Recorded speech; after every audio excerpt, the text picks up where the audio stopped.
আমি আজকে রংপুরের একটা ঐতিহ্যবাহী খাবার আমাদের মা দাদিরা যে রান্নাটা করতো সেটা রান্নার ভিডিও নিয়ে আপনাদের কাছে হাজির হয়ে গেলাম। তো হ্যালো এভরিওয়ান, আসসালামু আলাইকুম। কেমন আছেন সবাই? আশা করছি ভালো। প্রতিদিনের মতো একটা ডেইলি ব্লগ নিয়ে আপনাদের সাথে আমি ঢাকা সাভার থেকে হাজির হয়ে গেলাম। তো আপনারা কে কোথা থেকে আমার এই ভিডিওটা দেখবেন অবশ্যই একটু কমেন্ট করে জানাবেন। আসলে এখানে হচ্ছে আমি ডিম আর আলু সিদ্ধ করতে দিয়েছিলাম। তো আমি হচ্ছে আলুর ডাল আর ডিম রান্না করব। এটা হচ্ছে আমাদের রংপুরের একটা ঐতিহ্যবাহী খাবার। আমাদের মা দাদি চাচি এবং সব নানিরা সবাই এই রান্নাটা করে থাকেন। আসলে আমাদেরই খাওয়া হয় না, আমার তেমন পছন্দ না। তো আজকে একটু অনেক সুন্দর করে রান্না করে নিচ্ছি। তো আপনারা দেখেন, ভালো লাগবে ইনশাল্লাহ। আর যদি ভিডিওটা ভালো লাগে তাহলে অবশ্যই লাইক কমেন্ট শেয়ার করে পাশে থাকবেন ইনশাল্লাহ। আর এই জিনিসটা হচ্ছে আমাদের রংপুরের একটা ঐতিহ্যবাহী জিনিস। এটাতে সব মশলা বাটা হয়। আমি এই মশলা সবগুলা এটার মধ্যে বেটে নিচ্ছে। আসলে এই তরকারিটা সব মশলা হাতে বেটে টাটকা টাটকা রান্না করতে ভালো লাগে। তো আপনারা যারা কখনো এই রান্নাটা খান নাই, আপনারা অবশ্যই একটু খেয়ে কমেন্ট করে জানাবেন যে আসলে রান্নাটা অনেক স্বাদ। হ্যাঁ, রান্নাটা আসলেও অনেক স্বাদ। আর এখানে হচ্ছে আমি একটু আদা রসুন জিরা শুকনো মরিচ সব কিছু সুন্দর করে বেটে নিচ্ছিলাম একসাথে।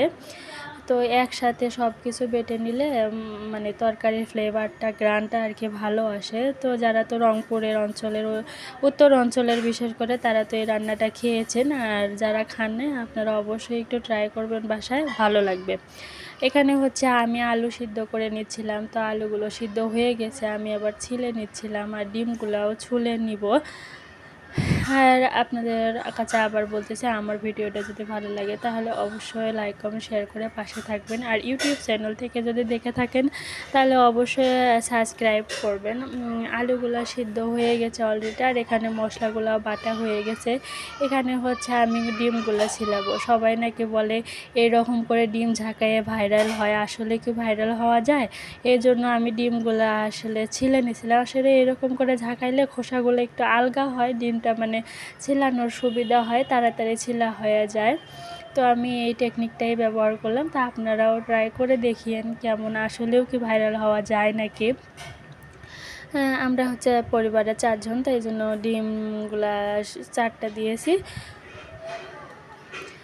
তো এই রান্নাটা পুরো ভিডিওটা আপনারা না টেনে পুরো ভিডিওটা দেখবেন ইনশাল্লাহ। আর এখানে একটু হাত দিয়ে আলুগুলো চটকাই নিচ্ছে। আসলে এই রান্নাটা বড় আলু দিয়ে না দিয়ে আমাদের রংপুর অঞ্চলের যে ছোট ছোট গোল আলুগুলো আছে ওই গোল আলু দিয়ে রান্না করলে ভালো লাগে। আর ঢাকায় তো ওই গোল আলুগুলো সব সময় পাওয়া যায় না, এই জন্য আর কি বড় আলু দিয়ে রান্না করতে হয়। আর আমার ছেলে তো আমি যখনই রান্নাঘরে আসি ও তো রান্নাঘরে আসে কোলে উঠবে, এটা কোনো মিস নাই। আর এখানে কড়াইয়ে হচ্ছে আমি তেল দিয়ে দিচ্ছিলাম। তেল দিয়ে তারপর হচ্ছে মানে একটু হলুদ দিয়ে দিব, দিয়ে একটু লবণ দিয়ে দিব, দিয়ে হচ্ছে ডিমগুলা ফুটাই নিব। আপনারা কে কী বলেন জানি না, আমি হচ্ছে ডিমগুলো একটু ভেজে নিব, কারণ ডিমের কালারটা একটু হলুদ হলুদ আসলে খাইতে ভালো লাগে, আর সাদা সাদা দিলে ভালো লাগে না, এই জন্য আর কি। তো ডিমগুলা আজকে আমার ক্যামেরাম্যান হচ্ছে ওর বাবা, কারণ ওর যে ফোন স্ট্যান্ডটা দিয়ে ভিডিও করি ওই ফোনটার আসলে ওই ফোন রাখার জায়গাটা ভেঙে গেছে, এই জন্য ওর বাবা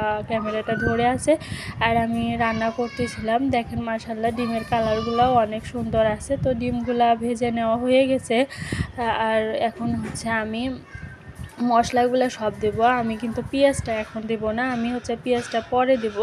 তো আপনারা কিন্তু অবশ্যই এই রান্নাটা বাসায় ট্রাই করে খেয়ে দেখবেন। আসলে আমার মারা দাদিরা মানে এই রান্নাটা বেশি রান্না করতো।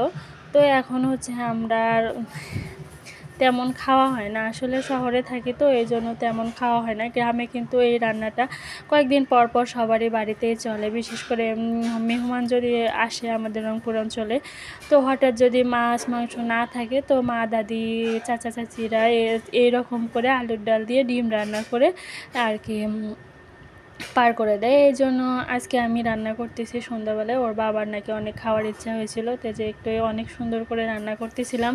মশলাগুলো সবগুলো কষায় নেওয়ার পরে আমি কিন্তু আলুগুলা দিয়ে দিছি, মানে হাত দিয়ে একটু আলগা করে চেটকায়ে তারপর হচ্ছে পানি দিয়ে দিয়েছি। আমি কিন্তু পেঁয়াজ দিই নি, এখনও পেঁয়াজটা হচ্ছে পরে দিব।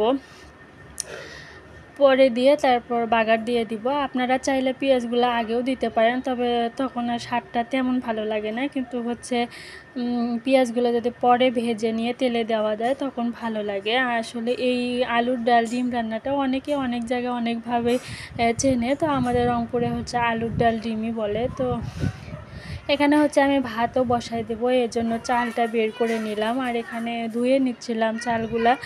আসলে চাল আমি অনেকবার ধুই, কারণ অনেকজন আছে দুই একবার চাল ধুয়ে আর ধুই না, কিন্তু আমার চাল অনেকক্ষণ ধোয়া লাগে নাতে আমার ভালো লাগে না, এই জন্য আর কি। আর আলুগুলো আমি একটু ভালো করে কষায় নিচ্ছিলাম। আপনারা এই তরকারিটা যত কষাবেন তত স্বাদ হবে, যত কষাবেন না অত ভালো লাগবে না, কেমন যেন একটা কাঁচা কাঁচা গন্ধ লাগবে। আপনারাও চেষ্টা করবেন মানে বেশিক্ষণ সময় নিয়ে আলুটা কষানোর। তো এখানে চালটা ধোয়া হয়ে গেছে অলরেডি, আমি ভাতটা বসাই দিলাম। আজকে আবার দেখি গ্যাস মোটামুটি আছে, কিন্তু কয়েকদিন ধরে তো সাভারে গ্যাসই থাকে না। তো আজকে দেখলাম তো ভালোই গ্যাস আছে। এখানে হচ্ছে যে পিসনিটা ধুয়ে মশলার পানিগুলো ওগুলোও দিয়ে দিলাম, আর একটু আমি এক্সট্রা পানি দিয়ে দিলাম কষানোর পরে আর কি। পানিটা দিয়ে ভালো করে একটু 10-15 মিনিট মানে বলক নিয়ে আসাবো, তারপরে হচ্ছে বলক আসলে ডিমগুলো দিয়ে দেবো। আর ওদিকে হচ্ছে ভাতটাও বলক আসছে, আমি একটু বারবার নাড়া দিচ্ছিলাম কারণ হয়তো লেগে যেতে পারে। আর এই যে আমি এখন ডিমগুলা দিয়ে দিলাম, ডিমগুলা দিয়ে আর 10-15 মিনিট জাল করে নিব। তারপরে হচ্ছে আমি আবার বাগার দিয়ে দিব তরকারিটা, আমরা হচ্ছে তেলে বলি।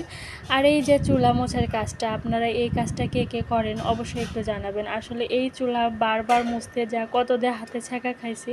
আর আমার রান্নাঘর রান্না করতে করতে পরিষ্কার করে ফেলে, কারণ হচ্ছে পরে আর সময় পাই না, কারণ হচ্ছে আমার ছোট ছেলে আছে সবাই জানেন। আর ফেসবুক পেজে কাজ করতে গেলে তো অনেক সময়ের প্রয়োজন, এই জন্য সময় হয় না। এই জন্য আমি যখনের কাজ তখনই করে নেই। এই জন্য থালাবাটিগুলো জমা ছিল, থালাবাটিগুলোও ধুয়ে নিলাম। আর এদিকে রান্না মোটামুটি হয়ে আসছে। আমি এখন তরকারিটা ঢেলে নিব বাটিতে, নেওয়ার পরে তেলে দিয়ে দিব। আপনারা তেলে বলতে পারেন অথবা বাগার বলতে বলেন। তো অল্প একটু ডাল পড়ে গেল, যাই হোক কেউ কিছু মনে করিয়ে না। আমি এই কড়াইটাতে আর কি ডালটা তেলে দিব। আপনারা কিন্তু চাইলে প্রথমেই তেলে দিয়ে নিতে পারেন, তখন কিন্তু স্বাদটা কম লাগে। আর আপনারা যদি পরে তেলে দেন তাহলে ভালো লাগে। তো দেখেন ডালের কালারটা মাশাআল্লাহ অনেক সুন্দর আসছে। আর এই যে আমি এখানে তেলে দেওয়ার জন্য পেঁয়াজ কুচি নিয়েছিলাম, তো ওগুলা হচ্ছে একটু তেল দিয়ে ভাজা ভাজা করে নিব, যেমন ডাল তেলে দেয় সেরকম আমি চালের ডালটাও তেলে দিয়ে নিব।